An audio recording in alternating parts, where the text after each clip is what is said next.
Before we proceed to your scheduled programming, this video will address this thing as Don Quixote, this thing as Don Quixote, and of course this thing as Sancho. I love Don Quixote.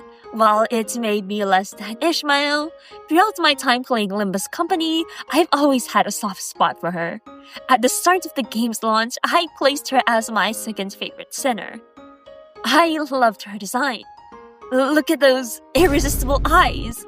I also loved her uniform design with her fixer memorabilia, and I found it so interesting that she would idolize people who were simply doing their jobs to live by. It was a delight to see her interact with the other sinners, as it was simply fun to watch her wreak havoc. And so I was so excited to see her Canto being set to launch in October last year, to see what horrors she will face.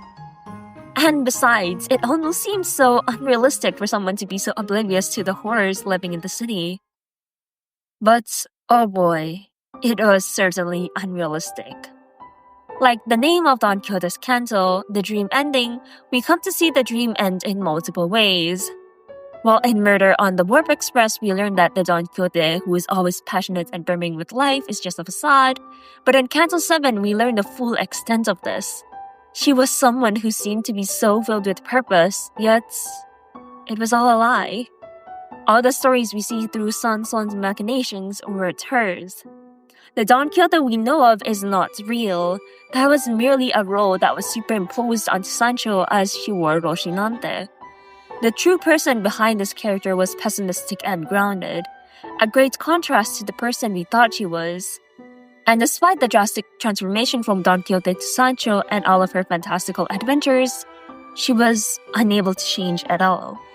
She was still afflicted with the curse of the blood fiends, loneliness. Blood fiends are lonely. Even though they live longer lives than humans, these lives are filled with pain. They need to live in secret lest they be hunted down by blood fiend hunters. They are scorned by society for simply existing. And this would be what would spell their doom. This is no different for the Manchegans. In fact, I'd say that they'd had it worse. While the Blood Fiend War was going on, Don Quixote was locked up in his castle doing nothing. He was cold and callous, not caring about which side would win the war. So there he sits on his throne, the curse of loneliness, the lack of anticipation for tomorrow rotting him away. In the middle of this war, a Knight of the White Moon came to their doorstep. Her name was Bari. With her fantastical weapons, she demanded an audience with Don Quixote to have a duel with him. She motions to Don Quixote that he is more dangerous rotting away in his castle aimlessly than fighting in the war, and so she was here to change that. Bari was here to bestow what Don Quixote was seeking, something that he wasn't even privy to. And so he accepts the duel with the knight, with it slowly giving something for him to look forward to. Something to anticipate as Bari comes back from her rest to continue the duel. Then as Bari incessantly comes back again and again, she opens the door of the fascinating outside world to Don Quixote. All of Bari's fascinating tales, Don Quixote slowly began to dream. He began to conceive an idea most ingenious. Don Quixote's dream was to create an amusement park where all families, including his own, were able to coexist and laugh. This means greeting guests with a smile and not jumping them to have a taste of their sweet, sweet blood. This dream was conceived thanks to the help of Bari. It was the first time Don Quixote had an actual passion for something. It wasn't like his foray into embroidery, which he quickly quit. It was something he deeply clung on to. It was strong enough to halt his desire for blood. But the other blood fiends did not have this. They were instead roped into this dream of his, having to forcefully suppress their desires for the happiness of their parent. The proud castle that the Manchegans once lived in was torn down to lay park attractions in its place. While there was a time where the blood fiends of La Mancha and humans were able to live peacefully, that was short-lived as the desire to relinquish the emptiness in the blood fiends bursted at the first drop of human blood spilled. And by the time Limbus Company meets Don Quixote, all the blood fiends have given into their addiction for blood. One of the main motifs of Canto 7 is the merry-go-round, the Ferris wheel, and the endless parade, going around in circles and never changing. This is also present in the instrumental of the Millie song for this canto, but we'll get to this later. The blood fiends are in this vicious cycle of addiction and despair. It is their coping mechanism as they no longer have hope for tomorrow. It starts with their loneliness and emptiness as a blood fiend, then the suppression of them for the sake of their father, and once those emotions burst, they are then overindulged in, finally ending with them thirsting for blood. It is very hard to break out of, and I personally know of that myself. In the bad and mirror world of Manager Don's upside story, she tells blood fiends to live proudly as a blood fiend should, to overindulge in their feelings and their desires. I think that the parade of La Mancha Land best represents the cycle of despair. They go round and round trying to relive their happy memories, trying to feel that happiness, but in the end, they end up in the same place. Like Ryoshi says, it is a parade of broken things, fighting each other for eternity. We see that when dreams crumble, he will surrender themselves to the loop of hopelessness. The dead Quixote that was once brimming with aspiration surrenders himself to the parade. And as already mentioned, Manager Don Quixote does so as well. They have nothing to believe in. They are faced with nihility. When fighting against Dulcinea, if you get her Pathnic status to activate, you will see it is called Bridle of Nihility. And to be honest, this was the thing that first inspired me to make this video in the first place. It fascinated me when I first faced her in 734, not really understanding a thing, but now I do. A bridle is the headgear of a horse that is used to control it. You could say it is what tames a horse, what guides a horse to run in a certain direction. Nihility has called Dulcinea's will to fight back the despair and addiction. When you repeat the same thing again and again and again, yet are hoping for change, you are bound to learn helplessness. To hold out hope and expectation, yet for it not to come. No, unable to come is bound to crush someone, and the only way for them to hold on to is to believe that nothing matters at all.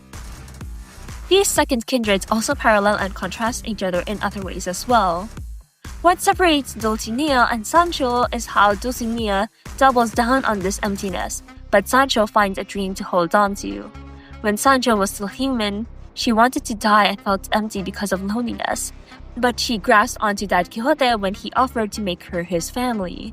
Sancho was there and opened her heart to Don Quixote and Barry's conversations, whereas Dulcinea was not present. Nihilism is the soil for new ideas to grow.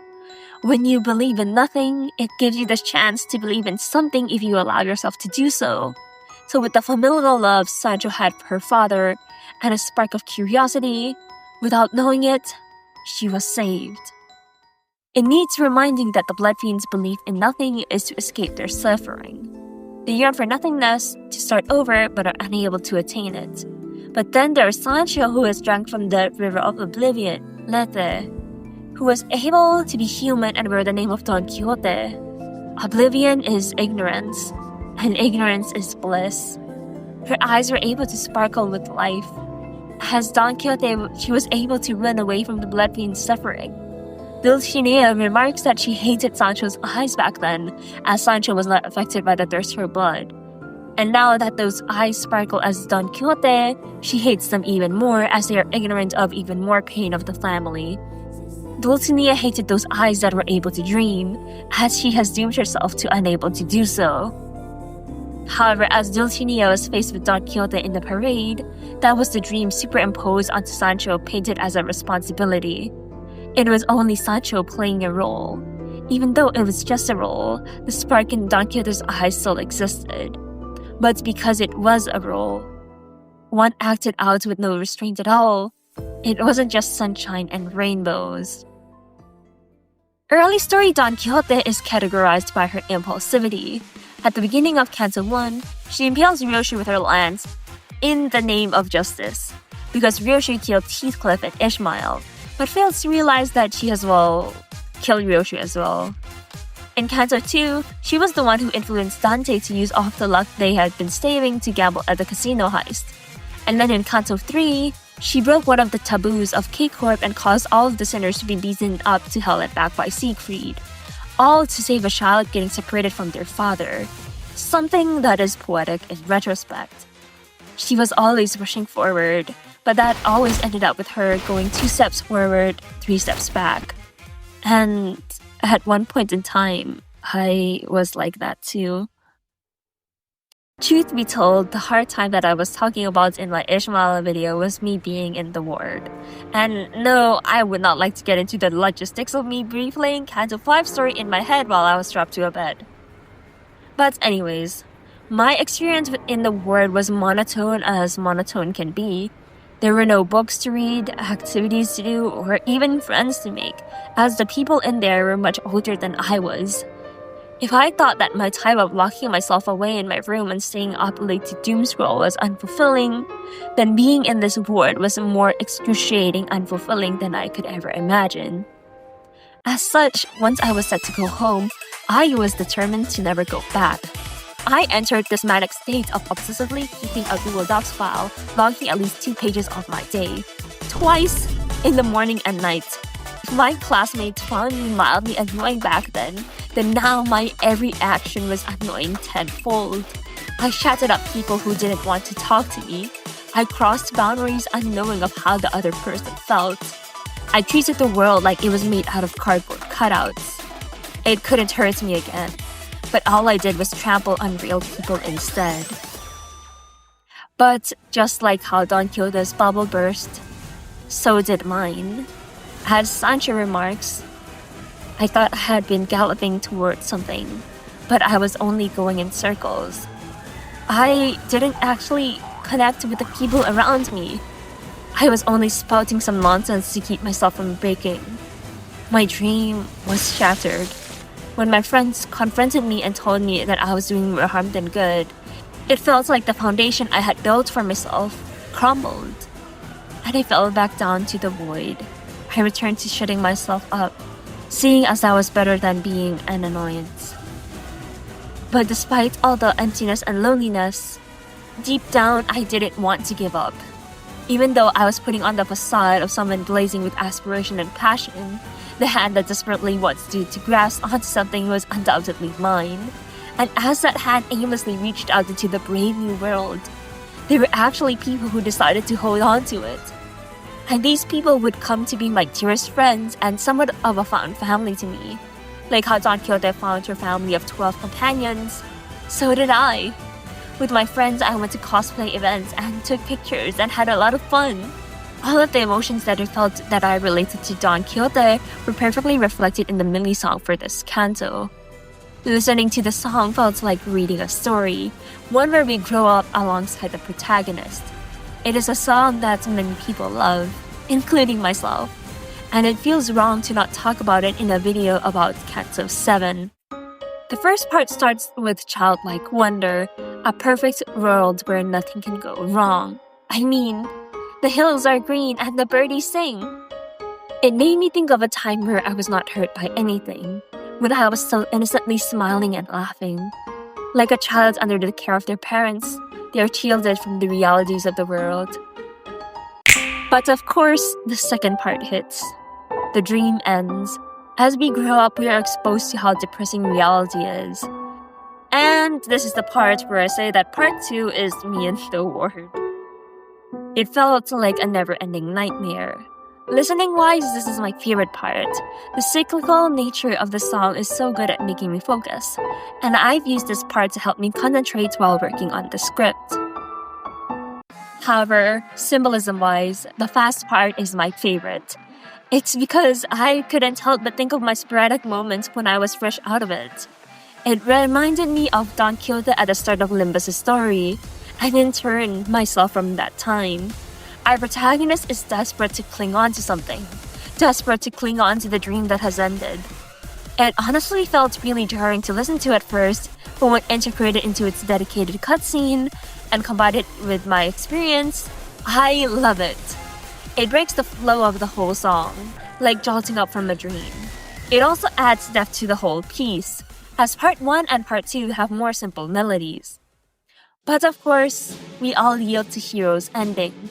From a child who was fascinated by everything around them, to a teenager who was lost on who they were, to finally an adult who has found a resolute answer. Our protagonist has grown up with us. The gameplay paired with this section was also very engaging, and I was fascinated by the cutscene to the very end. Even though I still lose myself sometimes, I like to come back to listen to Hero's ending to bring me back to the mind that got me started. Hero is such a special song to me because as I listen to it, I reminisce about my own life too. This is my version of the music, and I may not know about music theory and all that, but this is what I know about my own experiences. Good music makes us feel things, and Hero is absolutely great. It fascinates me how good music is able to do this, and this isn't the first time I've done this with Millie's music either. Don Quixote ends the canto as someone who found her own will to live instead of living out of responsibility. It does no good if you keep feeling sorry for yourself. Canto 7 taught me that the meaning of life is to look forward to tomorrow, and the better tomorrow starts with you. It starts with curiosity. It starts with wonder. Go out in the world and seek out new and exciting experiences. Make friends, enjoying doing what makes you happy. In an age where it feels like people are getting more and more disconnected every day, falling into the harsh realities of life, Canto 7 brings such an important message. It has also taught me that while there are downs in life, there are always ups. Like a first wheel that starts from the bottom, we can always rise up to the top for a better day. I love that it doesn't push the message of toxic happiness, something that I have always had pushed down my throat so many times by parents, but rather tells us that one day we have to face our problems. Otherwise, we will never change. I love everything about Canto 7 because it helped me consolidate a part of myself that I was ashamed of accepting. But being surrounded by such amazing and welcoming people, I came to come to terms with it. I look forward to waking up tomorrow to talk to my friends, to enjoy my hobbies, to see what the next day holds. It's so beautiful how a game story can breathe life back into my life, as Limbus is the reason why I got to meet so many of these friends in the first place as well. Thank you, friends. Thank you, Limbus Company. And thank you, Project Moon.